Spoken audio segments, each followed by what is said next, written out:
this, and we've been moving along and making this conceptual structure. Right?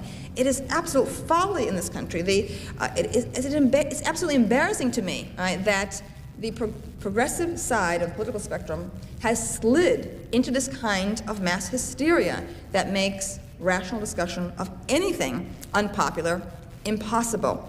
Now let us just take an example that's right in the news right now, this issue about IQ differences among races.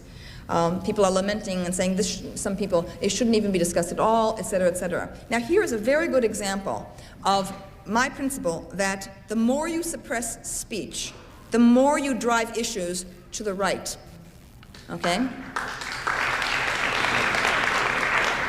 Because over 20 years ago, there were men, sometimes of questionable credentials, out there who were trying to push the line that there are genetic differences in intelligence. But these people were hounded and harassed and abused, all right, and lynched and so on. What did that do? What that did was drive out for the last 20 years from this area of inquiry every reasonable person, every liberal person, every moderate person, because no one wants to be abused.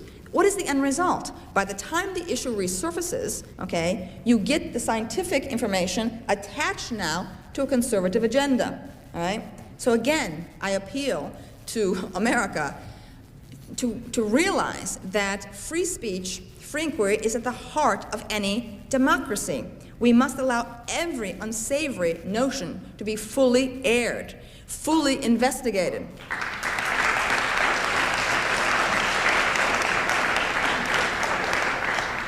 This has been true in many areas. For example, the issue of busing.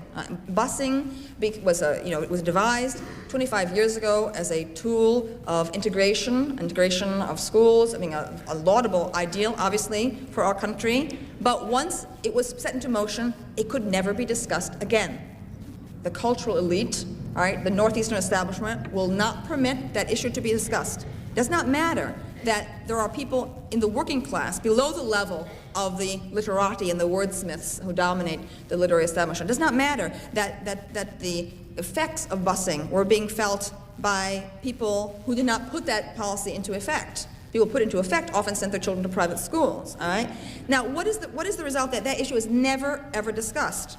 The only people who will discuss it after 20 years will be figures on the far right. So when I noticed that Pat Buchanan began talking about busing during the last campaign and so on, I said to people, there is a very good example of this, all right? When you do that, when you suppress an issue in the general culture, you drive it underground, and all you do is add to the prestige and the power of people on the right who will voice it and who then become champions of the people.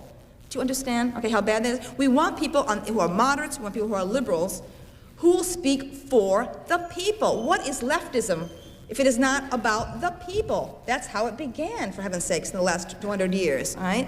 What we have now in America is most extraordinary elitist arrogance on the part of progressives who claim to speak for the people, but don't want to hear the people at all right?